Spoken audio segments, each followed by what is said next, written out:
Hello car lovers, driving the 2025 BMW M440i xDrive Coupe.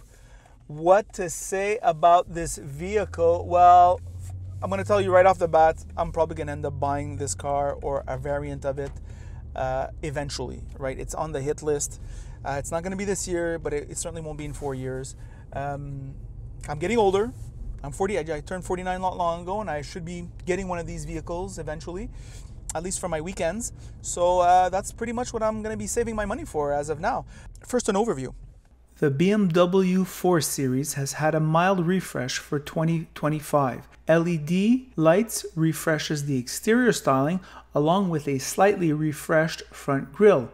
Inside, there are also mild updates. The infotainment has had changes with the BMW operating system 8.5 with climate controls now in the infotainment with small digital buttons. A huge heads-up display. This inline 6-cylinder turbo delivers almost incomprehensible fuel economy. 8.9 liters in the city and 7.1 liters on the highway, or 30-34 mpg. Those specs are nuts, especially when you consider this car has 386 horsepower and 398 pounds of torque. BMW always underrates its power. The Sensatec leather feels quality and durable enough, though this tester comes with the more pricey yet cheaper feeling real leather. Stay with the synthetic, it costs less and is probably more durable. Smartphone integration is now a QR code away. The driving aids are good, the M steering wheel is unbelievable, the 8-speed automatic is telepathic as always, and the all-wheel drive is rear-wheel drive biased. Obviously this is excellent. Personally, I have a new work crush.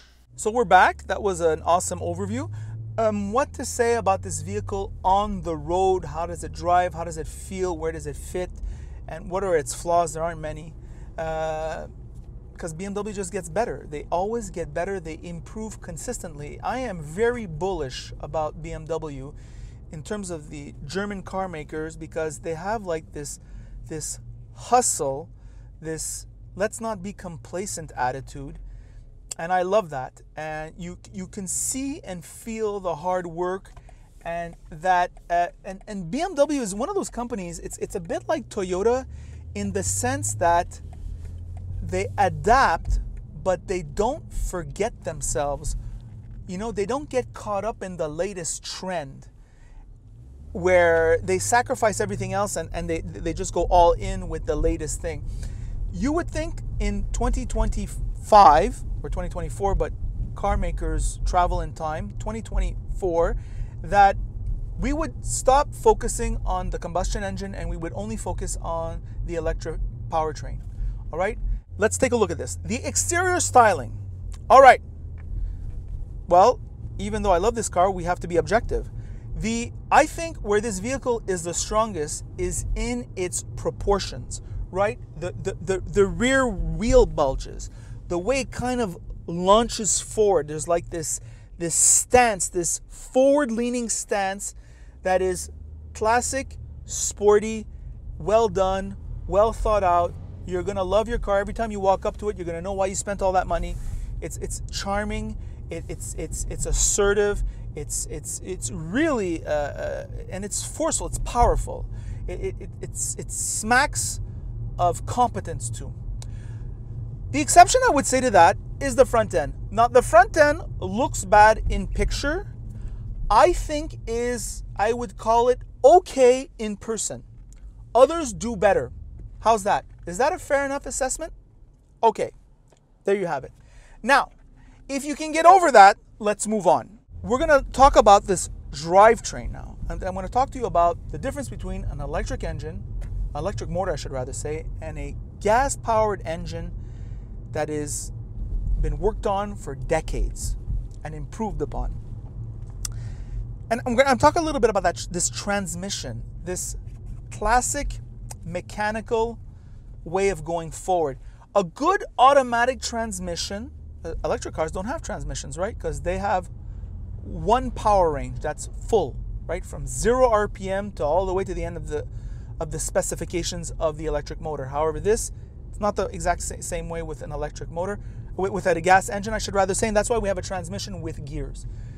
A good automatic transmission should be making equal or better decisions than you in terms of which gear it should be in. That's the goal of a great, smart automatic transmission. In fact, they should call it the smart automatic transmission. And BMW delivers. Moreover, the gearing, and when the gears are shifted, the gearing should always really correspond to the power band of the engine. And it does that too. Let's talk about the engine now. The difference between accelerating in an electric car and a gas-powered vehicle is the emotion. All right? What do I mean by that? When you floor an electric car, you do this and you go right away. It has a very, and I don't want to sound negative when I'm saying that, it has a golf cart feel. Yes, it feels very powerful. Yes, it feels very assertive. Boy, it's going forward. But there's no drama. There's no emotion. You get used to it very fast. And at the end, you're kind of like, yeah, okay, it's functional. You want a little bit of drama. It's kind of, you have to think about it as, and those who are into men, think of the equivalent. But you want a little bit of a crazy mistress, right? This is what this car has to be. I don't want her to be perfect. I want her to be sexy, appealing, drawing to my senses. The screaming in terms of like, not in terms of like intimacy, but in terms of just that moodiness. You want something that's gonna grab you by the emotions, right? When you floor it, it's not linear like an electric engine. It kind of winds itself up and it screams as it gets faster and more powerful. This is what you want, right? This is emotional. This is what's fun. I don't think I've ever heard a car reviewer describe it like that. So this is kind of exclusive for Christopher Car Review viewers. And this is what this vehicle delivers. When you gun it, it lunges forward and it just keeps going faster and faster and faster and faster. And it makes a racket, it makes a noise, it makes an engine sound like almost a growl. It has an animalistic quality. I think you're beginning to understand the point I'm trying to make. And this is what and M440 delivers. So that's engine transmission. Very good. What about the handling characteristic? Well, this is a GT. It's way too heavy to be a sports car. If you want a sports car, get the 2 Series. But this is now a GT, but it's so competent, right? It's this competency is, you just feel it. This car is so planted. And it takes curves very flat. Yet I'm driving here in the Montreal Trail, and we were telling this in the French version, Ross and I, it is so bearable. You feel the bumps, but it's never edgy. It's the goods, right? It's really good stuff. So easy to live with. This is a 12-month-a-year car, all right? So that's what I'm saying. The heads-up display, it comes, what is this? Come from an American fighter plane? I mean, what is this? It's huge. I mean, it really takes up a big part without being distracting. When you turn, the graphics turn with you. Animals. Who thinks of that, right? I mean, this is clearly people who have thought a lot about this and who are engineering not just an engineering boring spec sheet, but they're engineering charm into a vehicle. This is what you pay for, right? So this is very awesome. They've improved the M steering wheel, if it was possible. It's even better than it used to be, which is awesome. So BMW makes the best steering wheel in the world, right? I mean, I've sat in all the cars of every car company I've ever, like, this is way superior than any other German product. I mean, for sure. The driving aids are very good of BMW. I've tested them in the past. They're very good. We have here a wonderful digital display, so colorful, so bright. You can put Apple CarPlay and Android Auto, unlike others, hashtag Tesla. I mean, this is a superior infotainment experience by far. The only slight I would say is the damn climate controls. They're small buttons and they're in the infotainment, and that should not be like that. But apart from that, it's very good. Another thing I noticed is that even if you're on a low speed, they're still blowing, and it's not very noisy, and it's blowing a lot of air. So well done, BMW. Very good. The little small sunroof, comfortable seats. Let's talk about the space management here. You're gonna get a cocooned environment. However, Ross and I are not rubbing elbows, and Ross is, we have mansplaining positions there. This is an alpha car there. This is at this point in time, and there's no rubbing of elbows, which I appreciate. We got the mansplaining position for our legs. We're doing great. The seats, even though they are bolstered, they're very comfortable. I think we could do much more than 1 hour. I'm not saying I drive across Canada with this vehicle, but I'm saying that we could easily go to Quebec City and there would be no problem. There would be absolutely no problem. So this is very good from a comfort perspective. It's very good. Sitting behind myself, I had actual room for my legs. My head was in the rear window, or just the part of the roof liner that's in front of the rear window. And so if you have less than 5'6", I think you're sitting in there fine. So if you have a young child, or perhaps I would say a short teenage daughter or teenage son, they will fit back there. All right, and if you're not too tall, of course, in front. So there's a little functionality. I mean, this is not a BRZ in terms of like the functionality. This has a functionality pretension, all right, which is kind of nice.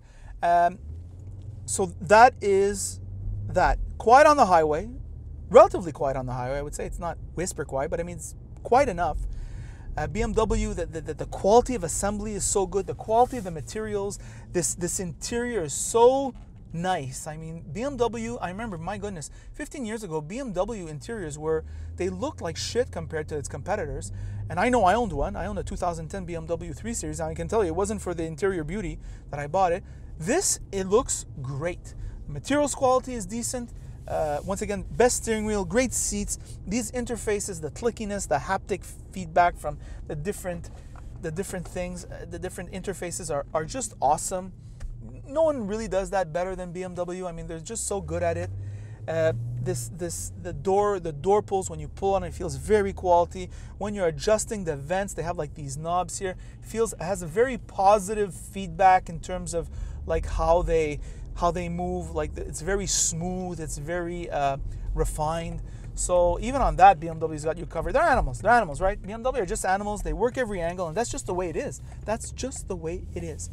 So we're getting to I think I've covered everything. We're getting to the final thoughts. I'm going to buy this vehicle. I'm going to buy it eventually. I'm not going to buy it now. I just finished paying off my stupid Tesla, and that's not a knock against my Tesla. It runs well. It does the daily grind because I do a lot of mileage, and I do it on the electric car.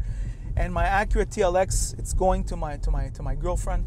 So I'm going to be saving my money for a BMW. I mean, I'm not going to buy one this year, but I'm not going to wait 3-4 years. I'm going to definitely buy a variant of this vehicle. It's just too good. Boy, the Montreal Trail is really, it's murder right here. And BMW is getting through it. It's getting through it.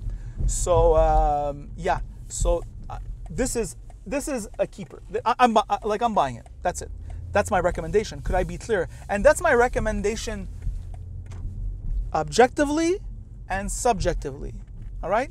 Because I mean, I am 49 years old. I mean, I'm smack the target for this type of vehicle, and I can tell you right now, I'm not shopping elsewhere. I just know too much about cars. I know this is the best, and listen, I know that sounds like a biased review, but trust me, I'm not being biased. I'm being objective too at the same time. And well, that is the review. By the way, if you like this video, like it. If you don't like it, don't like it. And if you really like it, well then of course you should subscribe. You just have to press the subscribe button. It's so easy. You don't have to look at all the videos. Just sometimes you see a car that comes up, you may get an insight that perhaps other car reviewers did not, or will confirm what you said here. We're really not afraid. And I just want to make another remark before I let you go.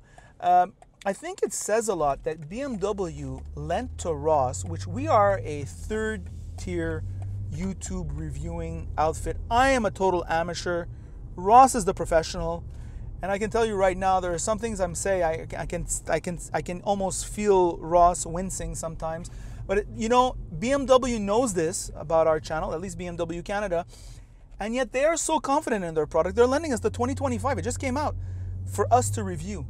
I mean, that is a measure of the confidence that BMW has in their product. I'm not trying to kiss their ass because they lent us the vehicle. It's great that they lent it to us. If they don't, well, they don't, and that's it. They won't get reviewed, and that's fair. That's fine. That's fine too. but it just, I think it says a lot. It speaks to the confidence of BMW in their products, and it is well deserved. And that is the end of the review.